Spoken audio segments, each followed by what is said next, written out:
Hello everyone, this is JPL back for another Count of the Podcast name in the brackets. And today I'm joined with Matthew and Tilla. Woo!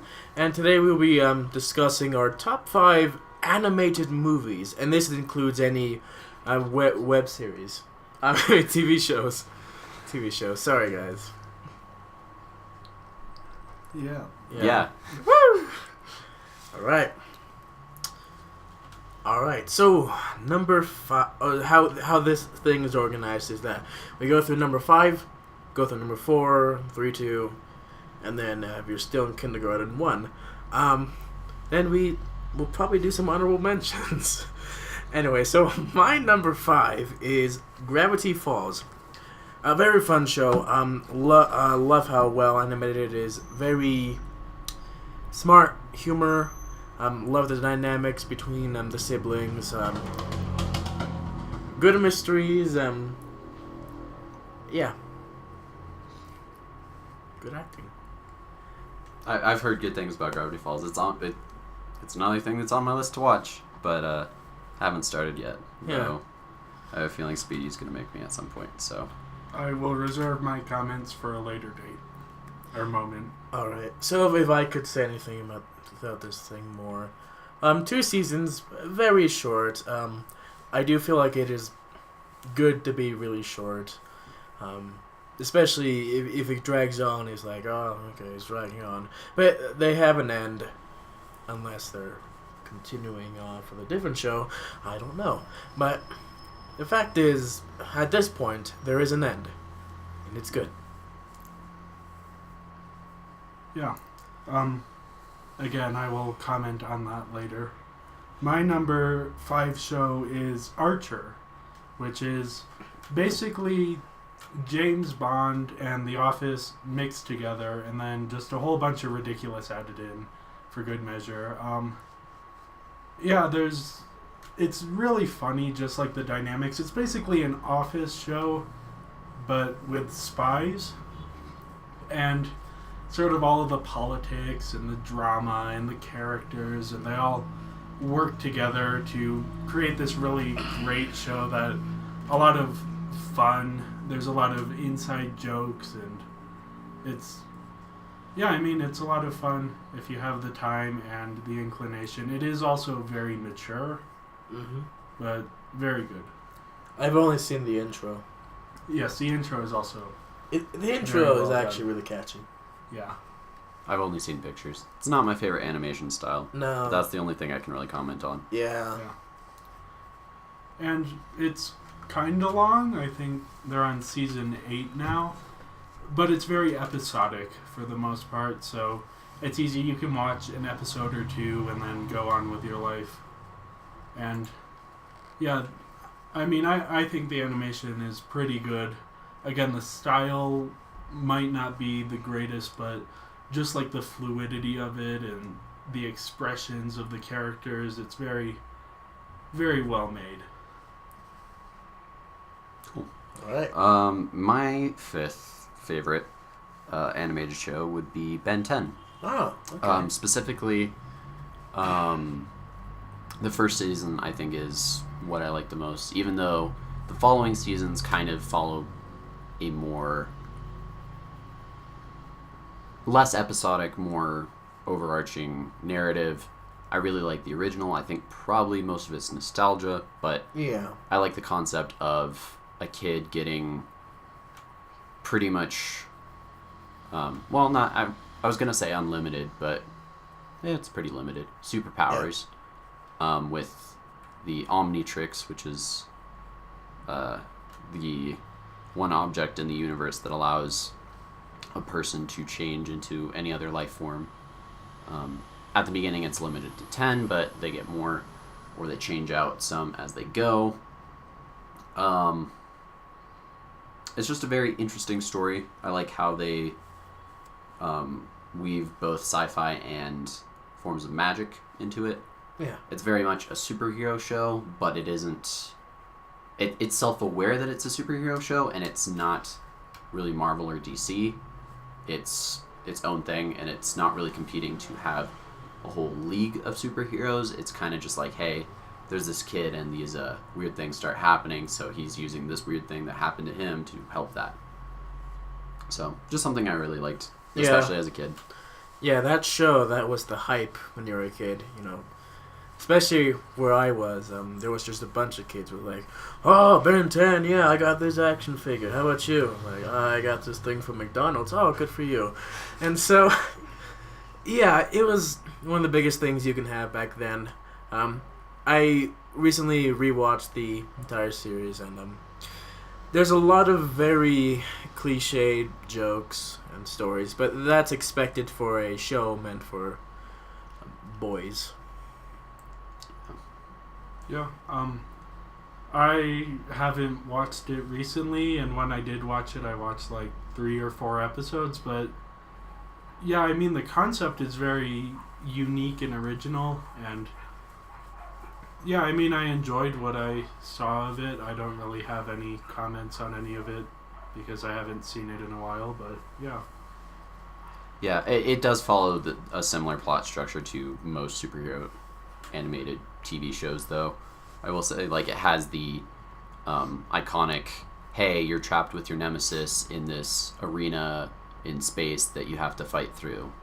That happens in, like, every animated superhero show. It also, like, one of those, the characters from your comic book turn out to be real.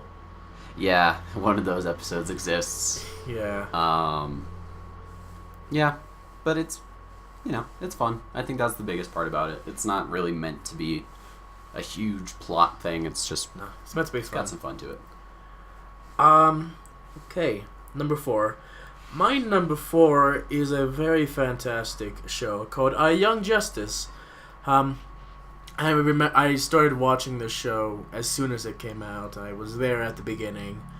I was there from the beginning until the halfway through the second season, and then I didn't have the means to watch it. But once I did, I really loved what I saw. Great story, great interaction between the kids. The action's pretty good too, and Wally. Yeah. Wally West. Just having the sidekicks for once be the main characters and do them justice. It was very very good.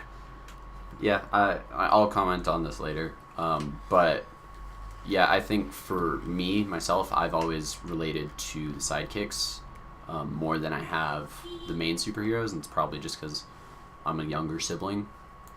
But I think, I really enjoyed all the characters. I sympathize with trying to fill shoes. Yeah. Like a lot of the characters do. Overall, great show. Yeah, and hopefully we'll get our season 3 soon. Yeah. We definitely need that. I agree. Fingers crossed. Mm-hmm. Okay. My number 4 is Rick and Morty. Oh. And yeah, this show, there's a lot of discussion of it online, and it's like a very geeky show and a lot of in-jokes. Sort of like Back to the Future, but if the old guy, I haven't actually seen Back to the Future, so I don't know any of their names. Dr. Brown. Doc Brown. Yeah. If he were an alcoholic, and if Marty were an idiot, and instead of traveling through time, they're traveling through dimensions, and it's hilarious. There's a lot of great sarcastic humor and very mature. Yes. Not for kids. Definitely not for kids. Not for kids. Not quite as mature as Archer, but it's, and the interesting thing is that you'll see like these big concepts on the internet of like, this is like defines Rick and Morty, but then you watch the actual show and it's in one episode. And so it's very good at like creating this mythology behind things that's so extensive, and yet it all happens in one episode. I enjoy it. It's very well animated, well acted, especially well written. Very clever jokes, humor. But of course, it does have a lot of inappropriate stuff in it, and it's not for a lot of people. Yeah, very. Yeah, there's a lot of, and there are certain episodes that are not as mature as others, but if you're into sci-fi and geeky stuff and you enjoy like science type stuff, there's a lot of good discussions and a lot of good science involved, and a lot of good comedy. Yeah. All right. Okay. My fourth is Ruby, the Rooster Teeth original show, which most would classify, I think, as a cartoon, though some argue that it's an anime. I would say they're wrong, but regardless, it's a good show. I think the story progression is especially good in the first 3 seasons. Yeah. The first season, not as well written, not as well animated, but it gets better as the seasons progress. Season 3 is really amazing. Season 4 is still good. Story-wise, it's, Slow. I think, par, yeah. It's not above par like Season 3 was. But most people who watch Ruby watch it because it's just fun and silly and outrageous. And, I mean, the main character's weapon is a sword, or a scythe that turns into a gun. Yeah. So, just with that, for me, it was intriguing enough to watch through. The story's pretty slow until season 3. It really picks up, and then it slows down again for season 4. But that being said, I think the characters are really well written and well voice acted. Mm-hmm. There's a lot of good voice actors in it, and even some voice actors that are from Rooster Teeth, such as Michael Jones, have appeared in other anime partially due to, not just anime, but other shows partially due to the success of Ruby. So, I don't know. It's just a very fun show, though it feels so. Definitely would recommend it. Yeah. Tissue Box First, Volume 3. Yeah, for sure. Yeah. Okay, so my number 3 it would be My Little Pony: Friendship is Magic.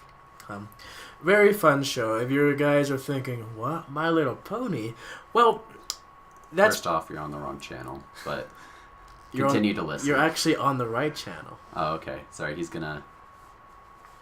Then Explain. you're probably thinking about the earlier versions of My Little Pony, where, yeah, they are really horrible.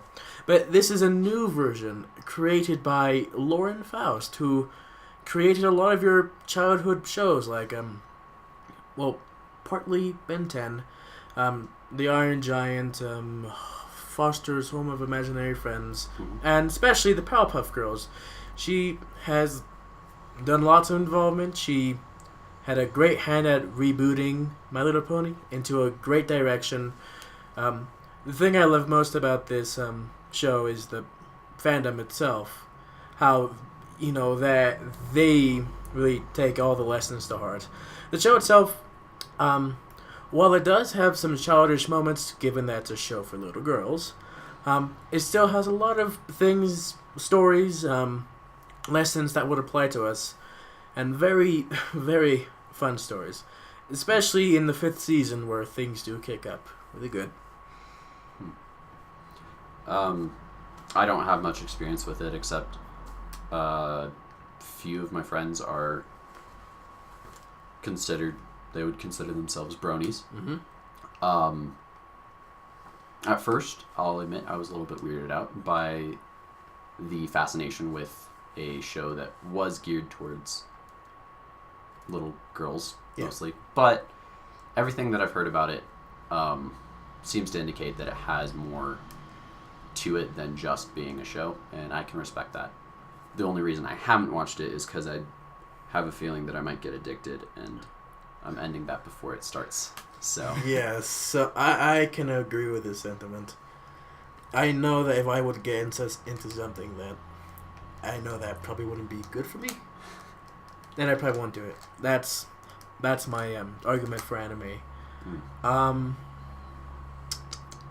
If you are still skeptical and you have no interest to watch that, yeah, that's fine. You don't have to watch it. I do recommend it, but if you think that bronies are a bunch of weirdos, I mean, define weird exactly. We're all weird here. But yeah, I would recommend that you would watch documentaries on the fandom itself, and then see what you think about them. Yeah, don't judge it on the loud minority. I think it's a whole subculture. Same with, or it's a similar idea to furryism. Yeah. There are some weird people out there, but there's also some less weird people out there. Yeah. All right. Okay, my number 3 choice, and this is the only show that I have on here from my childhood, is Phineas and Ferb. Mm-hmm. And this is like one of the first TV shows that I actually watched and I actually wanted to watch more of. Before then, it was just something that was on TV. But Phineas and Ferb it's interesting. A lot of people criticize it for being too repetitive, and it is very repetitive, but there's such like a charm to it, and that you always know how the episode is going to end. So it's what happens in the episode that becomes the focus, and there's just some really great humor, a lot of great pop culture references, and I sort of grew up with it, and as I was growing up it got deeper and there were even more references that I recognized, and yeah, it's really good, and there are just a lot of great quotes, and they show up in every episode, and you remember them, and you get to know these characters and know who they are and their quirks and everything about them, and yeah, it's a lot of fun. Not a deep story. The episodes are usually 15 minutes long, and it's very repetitive, but if you're looking for something fun to do, it's definitely, something to check out. Yeah. For me, when I first saw it, I really, really liked it. It was very funny, very clever how things were done, and also very creative about just two kids just being able to do amazing stuff.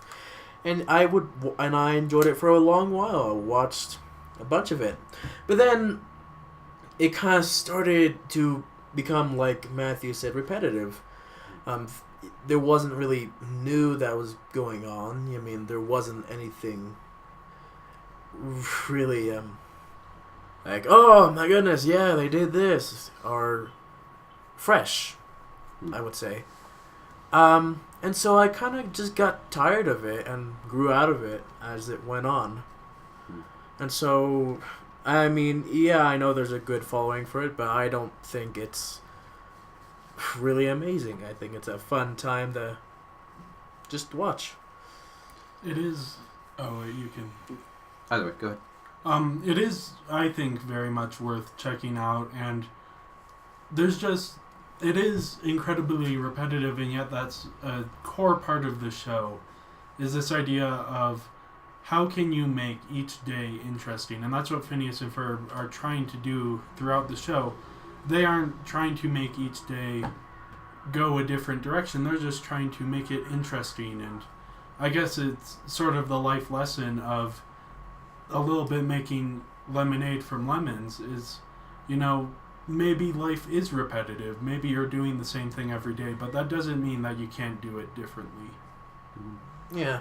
I was in a similar boat as JPL here. Is that, I mean, I enjoyed it when it first came out, and I really jumped on the bandwagon when everybody else was enjoying it. But after a while, it was more something to watch if I had nothing else to watch. Not saying it's necessarily bad, but it did get repetitive, and I think that was about the time that I started to look for more in-depth, story-driven narratives. Phineas and Ferb is a fun show, and it's one of those shows that's made for children, but not made to annoy parents. Like, it's definitely made with the parents in mind, which I think really works in its favor. It is funny. Just about every episode has at least one, if not more, one-liners that just normally make you laugh for a good amount of time. Incredible music as well. Yeah, I'm always shocked at the effort that the writers put in for the music. They do take a lot of tropes and kind of turn them on their heads, especially with the Doofenshmirtz, Perry the Platypus side to it. Overall, it's a good show, but I can say that I have gotten tired of it. Yeah, and also another reason why I kind of got really tired of it is because I got to a point watching it on TV that the channel just started to just play reruns. Yeah. And reruns of the reruns over and over again. That's like nothing new. It's just the thing I already saw. It's like, oh, I can watch this again. But after seeing those episodes so many times, and they're still showing it all the time, and really nothing's changed, then it's like, yeah, okay. Woohoo. Yeah, and again, super repetitive, and after a while, I mean, definitely do not binge watch this. If you binge watch it, you will go insane. Yeah. But it's just so much fun watching these characters, and you learn so much about them in very short amounts of time. And yeah, it's a lot of fun. And if you start to get tired of the same story repeating, there are actually there are episodes that sort of break the model, and then there are also several movies. And those are really incredible. I love the Across the Second Dimension movie, and then there's also the Star Wars crossover, which did what Rogue One did, but before Rogue One, where it explained away all of the plot holes, but in a very Phineas and Ferb style. You know, like Doofenshmirtz designed the Death Star to be a nutcracker. Okay. All right, so my third on my list is probably the only really adult-themed one, but it's a parody series based on the anime Sword Art Online, just called Sword Art Online Abridged, or SAO Abridged for short. It does what SAO tried to do, but it does it better. The whole thing is comedic and is based around this one character who's pretty much a punk nerd in real life, but he goes online and he realizes, wow, I'm amazing at this. And so he gets really, really cocky and basically is a sociopath for the whole time, realizing that he can do anything without any negative repercussions. But as the story progresses, he humanizes more and more, which is something that I really enjoy watching my characters do. I don't know, the whole series is both hilarious and more heartwarming than the original series. So it definitely takes away from some of the action, in that a lot of the action scenes either get cut short for comedic purposes or have less tension. But overall, I think the writers for it did a really good job. So yeah, there are some really good abridged shows out there. It's kind of strange because on the one hand, you know, copyrights and everything, and you want everyone to get the money they deserve. But on the other hand, they're just so much fun to watch that you don't want them to get taken down. yeah, And they do often, they'll often take the story and just by making it more comedic, they improve on a lot of the flaws. Like, my favorite abridged is probably the Hellsing Ultimate Abridged. And I felt like the original show was a little bit too serious for being a show about Nazi vampires. So the abridged really takes that concept and runs with it and all of the comedic purposes it can have, while still also telling a story that's, I guess, not really impactful, but good. Yeah, I've heard good things about it. Not seen it. All right, on to number 2. All right, my number 2 is the oldest thing on my list, and it's Batman the Animated Series. To many people, to a lot of people, this Batman series is considered the golden standard for a Batman show, or Batman in general. And I would agree for the most part. It's very well done, very fantastically, beautifully animated. Has some of the best voices for Batman you can ever have, Kevin Conroy, and one of the best interpretations of the Joker, Mark Hamill. Oh my goodness. Yeah. The storylines, they. What? Just continue. Nothing. Okay, I really enjoy their storylines. They do take some storylines from the comics and they put them in the animated fashions. It's very well done. I would definitely recommend it. Would. Also, it's very notable for creating Harley Quinn. Oh yes. Yeah. Character created for the animated series and then adapted into the comic books. Yeah, the whole series is a classic. It's, I would say, easily the best Batman series, like cartoon at least. Well, maybe even live action. Now that I think about it, I think it captures everything I know about Batman well. Yeah. Sets up a good character. Beautiful music. Beautiful music. Beautiful voice acting. Some really good stories as well. Oh yeah. Yeah. Like, without having even seen it, I know the stories just from reading the comic books. Like, especially Mr. Freeze and his backstory. Oh yes. Is something that's done so well in the show that it's actually become a major part of the Batman mythology. And it's very rare that you'll see a kids' TV show impact the comic books. Yeah. Yeah. Yeah, I mean, when I think of Batman, that's the source material for me. Because while obviously Batman originated in the comics, characters really come to life when I can hear their voice. And the voice actors in Batman animated series, those are the characters. Much like how I always see Robert Downey Jr. as Iron Man now, I will always see Mark Hamill as Joker. Yeah. So. Yep. Okay. My number 2 is the Netflix animated show BoJack Horseman. And it's kind of an interesting concept. It's about a horse who used to be the star of a sitcom and is now, years and years later, he's depressed and trying to fill the void in his heart, and he decides he's going to write a memoir. And he gets this ghostwriter and they start sort of exploring, and it's a comedy, but it's almost depressing. Just its humor is very self-deprecating, and it's very interesting because it simultaneously makes you like laugh out loud while also despair.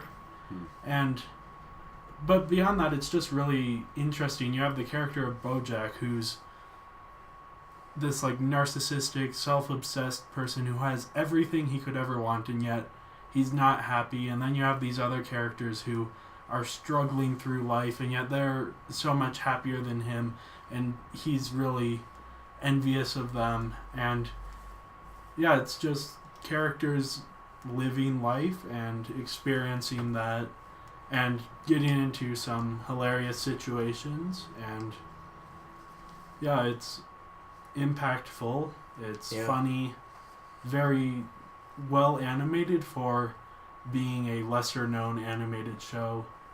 A lot of good running gags. Yeah. I really liked the show when I saw it.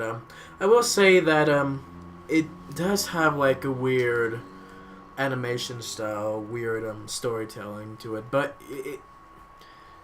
it goes with the feeling, with the tone of the show. It works really well with that. Also, Will Arnett's voice for BoJack really cool voice. Yeah, he was basically made to play BoJack. If you watch Lego Batman is basically BoJack Horseman except as Batman. Depressed.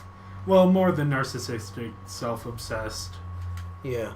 But yeah, it's also another mature show. Don't watch with your kids, but it's really well made. Kind of depressing, but and there's also always an experimental episode that they have. Oh yeah, this season. The LSD trip episode and no dialogue whatsoever. Yeah. There's always like a fun thing that they'll try to do. And it also, the other interesting thing it does is it parodies Hollywood. Oh. So if you're a big fan of like just Hollywood in general or movies, you'll get a pretty big kick out of some of the things like that happen. Yeah. Like Quentin Tarantino trying to make a rom-com and ending up making a snack basket. And then the Hollywood sign is like, you take away the D from the Hollywood sign, and that's just a constant thing throughout the entire show. Now it's now Hollywood. Yeah. That's funny. Yeah. J.D. Salinger, author of Catcher in the Rye, comes back from retirement to make a game show. That type of just weirdest stuff going on, and yet these characters are reacting in a very realistic way to it. And it's also funny when they mock some actors and they have the actors actually play themselves being mocked. Yes, there is actually a tradition on the show of they'll actually have, like Gwyneth Paltrow, I believe, came in and actually voice acted. But then they'll get like Andrew Garfield, who didn't actually voice act. And whenever the character is not voice acted by the actor, they'll have something really bad happen to them. So Andrew Garfield ended up in the hospital with a bunch of broken bones. Interesting. Yeah. Okay. All right. My second is Young Justice. We've already touched on this, but basically it's everything that I've pretty much ever wanted out of a superhero show. Yeah. It's based around the sidekicks, which are characters that I can identify more with in that the main superheroes are good and all. But, for instance, it's very, very hard to sympathize with a man who can only be taken down by a shiny green rock. Yeah. It's very hard to sympathize with a lot of the adult things that each of those quote-unquote grown-up characters goes through. But when it comes to Young Justice, all the characters are young. Yeah. And they experience a lot of things that, even though obviously I'm not a superhero and I don't have superpowers, I can be like, oh yeah, I understand what that's like. I can sympathize with that, and oh, that would be cool. They have some. It just has some really good themes of family and morality and I don't know. It has the perfect animation style. Yeah. I think. Yeah, I agree. It's a very similar animation style to. I believe it was done by Man of Action. I don't remember, but it's a similar animation style to, like Ben 10. It's got a similar animation style to anime to some degree. Yeah. But it's got more animation than anime. So. Yeah, I like the whole divide between those two. Yeah. The mix, like not fully anime, but not fully cartoon, just in between. Yeah. And the animation for the superpowers, really good. So the reason I have Young Justice on my list and not Teen Titans is mostly just because while Teen Titans did have some episodes that the story did cross over, Young Justice, it was just about every episode. Yeah. And it wasn't afraid to change in that second season is a couple years later, without very much explanation, but we didn't need much explanation. And I like how, even though it's a story about kids, it treats the watchers as more mature. Yeah. Really good humor, really good action, just characters that you fall in love with. Yeah. Um, Characters that fall in love. yeah, So. yeah, and all like even the romance is really fluid too. So just one of those shows that I couldn't recommend more highly. And it does. I think it does everything right that a superhero show should, in that it has serious undertones, but it doesn't take itself too seriously either. Yeah. My only gripe is that the Joker isn't voiced by Mark Hamill. No. That's my only problem with it. No, but they did one good job by hiring like a well-known actor for him. Yeah. So. Yeah. I would agree. Okay, so my number one is Star Wars: The Clone Wars. If you know me, then you know I'm a big person for Star Wars. I love Star Wars. It's one of the best things I could ever have. And The Clone Wars is probably one of my favorite parts of the Star Wars universe. It's a very fantastic story. Well, in general, the era itself is great in general. For the most part, the animation is probably the best you can get for a 3D animated show. Well, it does start off really choppy. I like how better and better it gets, where it just becomes cinematic and almost just put it up on a big screen, and very well done. It feels like an artist working on it, and like even if you look at the designs, look at how things are animated, it just looks like someone like put the colors there with a paintbrush, and it has kind of like a texture like that, which I think is really cool. It gives personality. It humanizes the clones in general, who really had no personality to begin with in the prequel trilogy. But here you have connections with them. You get sad when they die because they're characters that you know. And one thing that they did do is create Ahsoka, who, when she first appeared, she was a very controversial character, especially with her being Anakin's apprentice. But as the show went on, she grew on you, and she grew as a character, and I just love how everything's well done, and it's probably one of the best experiences for Star Wars you could have. Yeah, and especially now that the whole canonicity of Star Wars has been rewritten, it is nice that I believe Clone Wars is canon in this. So it's nice to have a full-fledged series that you can look back on and be like, okay, so this is what happened. Especially since all the expanded universe stuff is probably not going to be incorporated, at least not in the same way.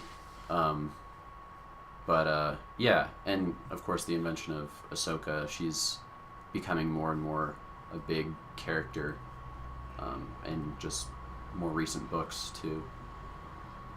Overall, it's cool to see the characters. I know a lot of people have complaints about the prequels. I think Clone Wars does a better job of showing off the characters. Yeah. Yeah, even though I haven't seen all that much of it, it's still a good show.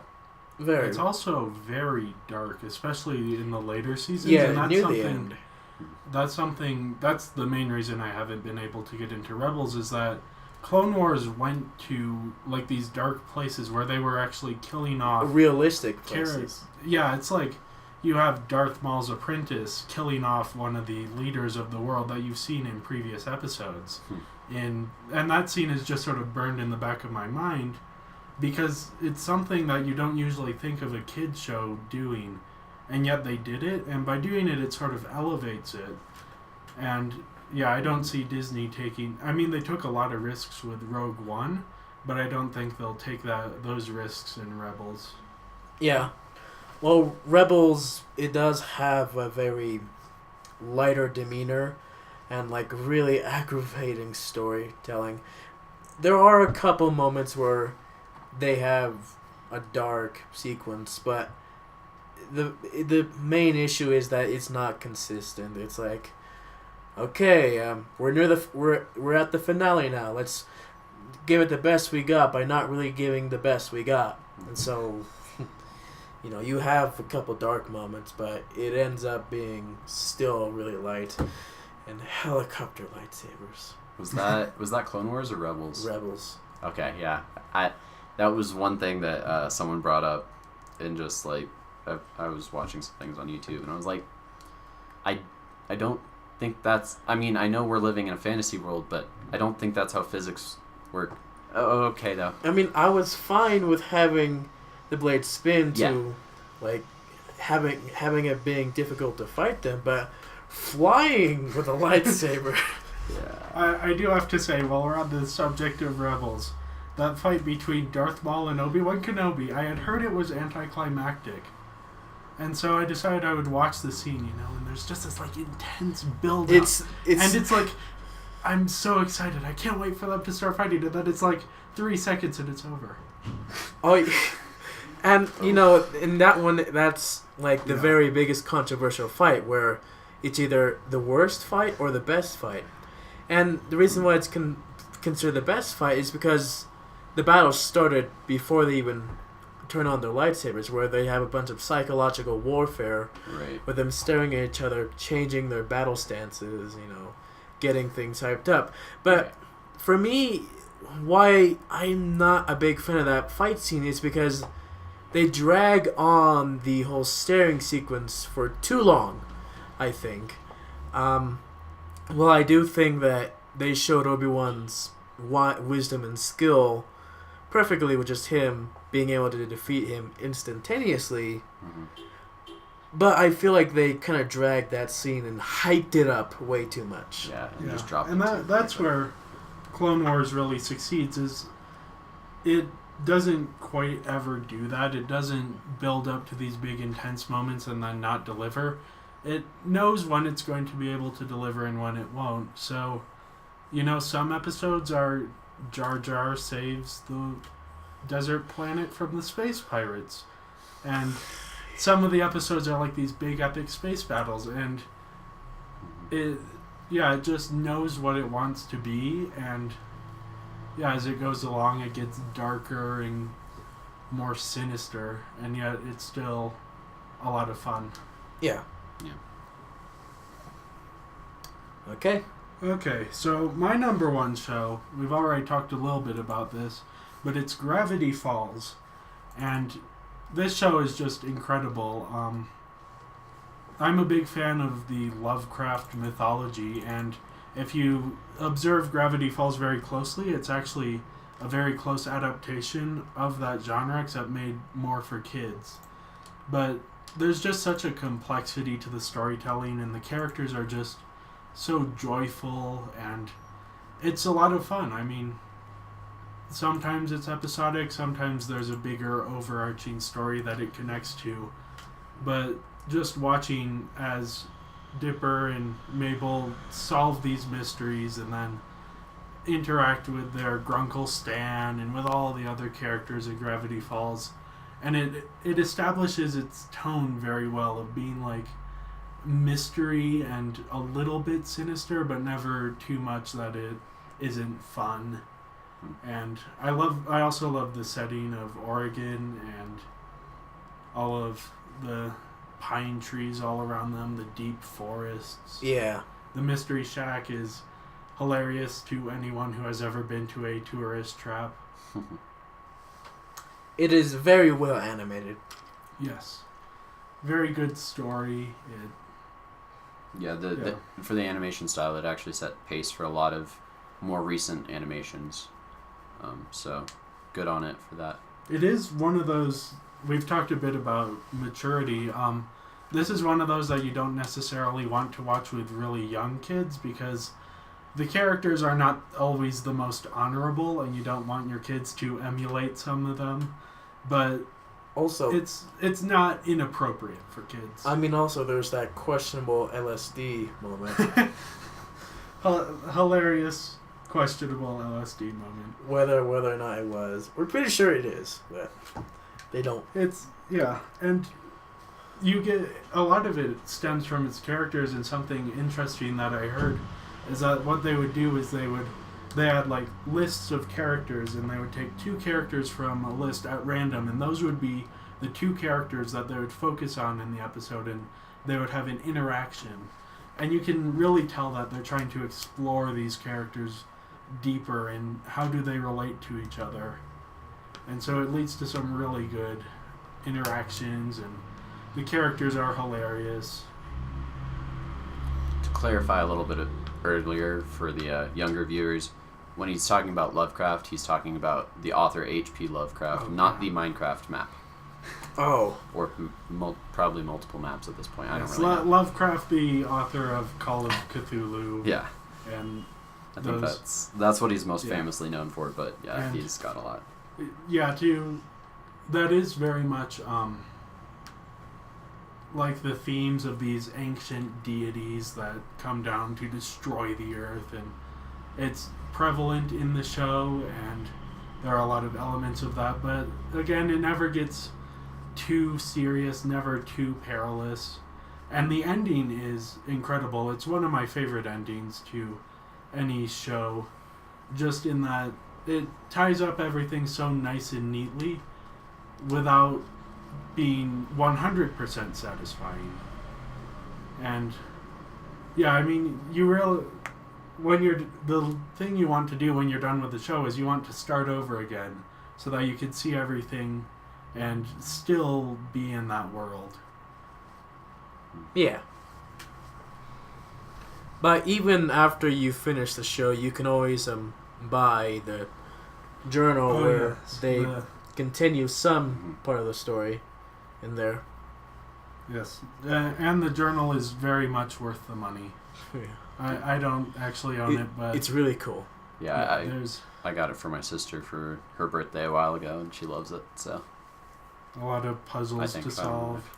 Yeah, it is slightly difficult watching it after it aired because there are so many puzzles inside the show that if you look at like the fandom, they were actually like solving episodes and figuring out plot twists before they actually happened. And so some of the codes don't really work anymore, but there is still this sense of like a larger what's going on, very conspiracy theory-ish. I mean, the main bad guy is shaped like a triangle and has one eye. Yeah. This show will turn your kids into conspiracy theorists. Or you. Pretty much, yeah. Okay. All right. So my favorite animated show ever. This wasn't really too hard to come up with, but has been Avatar: The Last Airbender, and I specify Avatar: The Last Airbender over Legend of Korra because an ending. The thing is, Legend of Korra did an okay job, but compared to Avatar: The Last Airbender, frankly, it was mediocre, and it took some really cheap routes. And I realized a large part of that was they didn't have all the writers that they had for Avatar: The Last Airbender, and part of that is also they weren't expecting to make this an entire show with multiple seasons, so they were kind of coming up with content as they went. That being said, Avatar: The Last Airbender I like because it's set in a fantasy world based predominantly on Asian culture, in which there are 4 different races of people, and those races of people have each race has the possibility to control, or in this universe they call it bend, one of the 4 elements, being water, earth, fire, or air, and each culture is different, which is something that a lot of fantasy and sci-fi shows don't necessarily do too well. But I do like the differences in the cultures, in that the water tribe is more based on like Eskimo culture. The Fire Nation has a lot of Chinese and Japanese influence. The Earth Kingdom, I think, is mostly based on Chinese culture. And then the air nomads are basically just a bunch of people who are, I for the most part, they're based off of religious culture, both with Hinduism and Buddhism. And the whole concept is that there's one person on Earth at a time that can control all four elements and also can communicate with the spirit realm. That being said, he or she is the Avatar, which the show is based off of. But yeah, it's a fun story. Avatar: The Last Airbender follows the storyline of Aang, who's the Avatar, and a couple characters, Katara and Sokka, who are brothers from the Water Tribe, Toph, who's a blind earthbender, and Zuko, especially, who's a Fire Nation prince. And in this series, the Fire Nation is pretty much, for the most part, the bad guys, and they take some influence from Nazism as well. But overall, what I like about it is it's 3 seasons long, and although it's a show that was made for kids, I don't think there's any person that I wouldn't show it to, because on the one hand, it has some really, really good, like, childish, fun moments, but on the other hand, there's also parts that are really dark and really sad. For instance, there's this isn't too much of a spoiler in that you find out in the first couple episodes, but Aang has to deal with the genocide of his entire race early on, and that's super sad and depressing, but it's like, okay, wow. They also don't go for any cheap routes. Like, they don't bring characters back from the dead. Once you're dead, you're dead. They don't...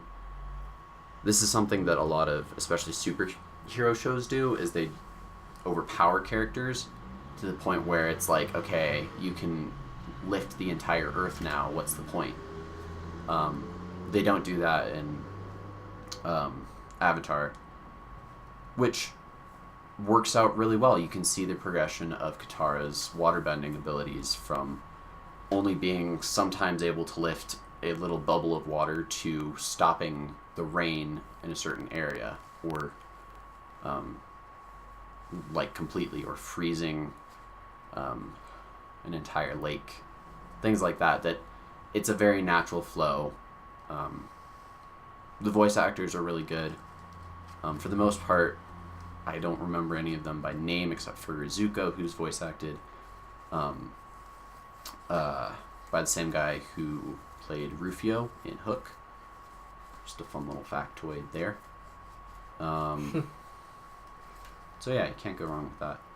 I think overall, the storyline is just beautifully done. I don't think it needed a continuation with Korra. I still like Korra as an additional piece, but I don't consider it as part of the canon in my mind, just because it's so different from Avatar: The Last Airbender, that you almost have to consider it like a parallel universe with similar characters. But yeah, I just think it's one of those that you can't go wrong with seeing it. The only downside to it is 3 seasons long, so it may take some time to get through, and frankly, animation quality for Legend of Korra is much better than Avatar, especially the first couple seasons. But if you can get past that, it's phenomenal. Yeah, I've heard lots of good things from it. I've only seen a few episodes, but from those I can tell that the animation style is very good. Very, it's in between the whole anime and cartoon style, which it's something I really like. They do go to a lot of jokes that I feel seem very childish and kind of bug me, but that's just because I'm an old soul. Oh, another thing. They made a live-action movie based off of it. Oh. That is not worth watching. No one remembers that one, no.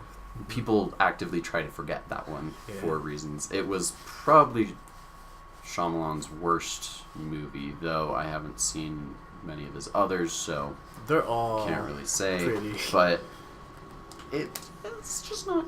It's not good. Like he tried a lot of things with it, but he didn't really try to stick too close to the original content, which to me isn't necessarily that important of a thing, but at least he could have tried. I don't know. Yeah. I haven't seen any of the Avatar show. I've seen the movie and I was not a fan, but I have seen 1.5 seasons of Legend of Korra. Mm-hmm. And just the concept alone is very unique, and I know it isn't quite the same as Avatar, but from what I've heard, if Avatar is better than Legend of Korra, then it's pretty good. I will say the first season of Legend of Korra was something I really, really enjoyed. It's just they kind of went off the deep end after season 2, and the big thing, the reviewer by the name E:R on YouTube puts it well, in that Avatar: The Last Airbender fleshes out characters to be more than just one thing.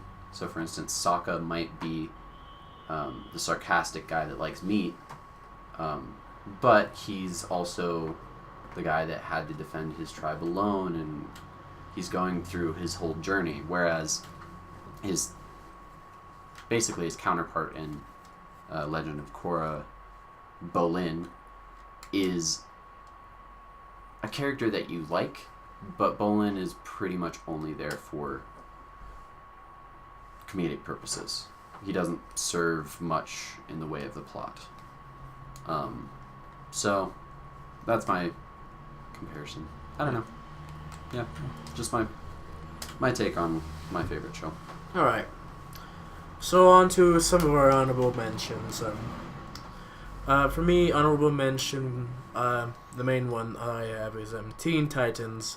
Yeah. It's think Young Justice, but a bit more silly, childish. Yeah. It kind of goes into the whole relationship of kids or teenagers, tweens, as they would say, and it's a lot of fun. Although continuity for a lot of it's just like filler. Oh, let's have an adventure. But then there are moments where they have a whole arc that they need to try to build up, and those arcs are really fantastic. Also, one of the best adaptations of Deathstroke, I do believe. Yeah, I would agree for that, and also one of my favorite of Robin's costumes. Yeah. Yeah. So other shows I would hold would be the 2003 Ninja Turtles, very well animated. Any Batman animated show, The Batman, The Brave and the Bold, stuff like that. The animated Spider-Man from the 90s. Yes. That was very cool. And to some degree, Ultimate Spider-Man. Yeah. I'll give you that. I don't watch very many animated shows, so I don't have very many honorable mentions, but I will bring up South Park, which it's a long-running show, very irreverent, and a lot of shows are trying to represent everyone equally. South Park tries to insult everyone equally, and sometimes it's hilarious, sometimes it's a little bit distasteful, but they have some really great jokes. If you enjoy people criticizing the most recent U.S. presidential elections, there's some great jokes about that. Yeah. And then the other show that I kind of have to bring up, even though I'm not exactly sure if I like it or not, is Aeon Flux, which is an MTV animated show. It started out as a series of very short episodes that sort of came together and created a 12-minute long season. And then the second season was a bit longer episodes, and the first and second seasons actually don't have any dialogue, and it's really cool. They're based on sort of setting up a plot using something very small or seemingly just I can't think of the word, something inconsequential, and then that thing becomes important. So for example, the first season, someone drops a tack and you're like, okay, and then it ends with someone stepping on the tack, falling off a ledge and dying. And so the way it sets up and then pays off these things is really cool. But the animation style is just so grotesque, and it's not ugly, but at the same time it's not beautiful. And so you just end up with like this weird mix of like, it's just really strange. The characters move very grotesquely, and yeah, it's the type of show that you can't get out of your head because it's just so off the wall, and it doesn't make sense, and yet at the same time it makes enough sense that you're trying to figure out what's going on. And yeah, worth checking out. Very short. The third season I do think kind of fails a little bit in that the characters start talking and it loses a lot of the artistic credibility of having these silent shorts. But yeah. Yeah. Another thing that I forgot to mention would be Star Wars Rebels. To at least put it out there as something. That's fair. Okay, so my list is a lot of nostalgia, like Danny Phantom. Oh yeah. Codename Kid Next Door. Oh, Foster's yeah. Home for Imaginary Friends. These were things that I just grew up with. I was very much a Cartoon Network kid. Awesome. That being said, I loved the Justice League when I was a kid. It's probably the reason why I prefer DC over Marvel for the most part. Yeah. As JPL said, Teen Titans, great show. One that I got into more recently as I went through my whole Tron phase was the Tron Uprising show. I just think it's a really good animation style. It tackles more the political side of Tron, whereas the movies tend to tackle the religious side, or a religious aspect. Yeah, and then one that I was just thinking of. Oh yeah, almost forgot to mention. Generator Rex was one that I've only seen a few episodes of, but the concept of it intrigued me. And then the last one that I was going to mention, not for plot purposes or any sort of intelligible narrative, but I really, really enjoyed or really was fascinated by the animation style of Chowder. Uh-oh. But that's about it. There's not much depth to Chowder. It's kind of just one of those things that you watch when you want to lose a couple brain cells. Oh, I will quickly bring up one show. I watched this a whole lot as a kid, so this is mostly memories of watching it, but I really love Winnie the Pooh. Oh, and I've actually yeah. I've reread a lot of the original stories, and they're just so charming. They have that British charm of you want to sit down with a cup of tea and just sort of enjoy the whole. It transports you very well into this fantasy world, but still grounded in reality. And I mean, there isn't anything. The story isn't incredible. Nothing really stands out. It's just this feeling of nostalgia and comfort and safety. And yeah, just thinking back on those, I can remember that very much impacting me. And then rereading the books and looking at the illustrations, it's a very charming show. Yeah. Anyway, so I think that's all we have for this podcast. Yeah. Anyway, so thank you guys for watching, and we'll all see you all next time. Bye. Bye.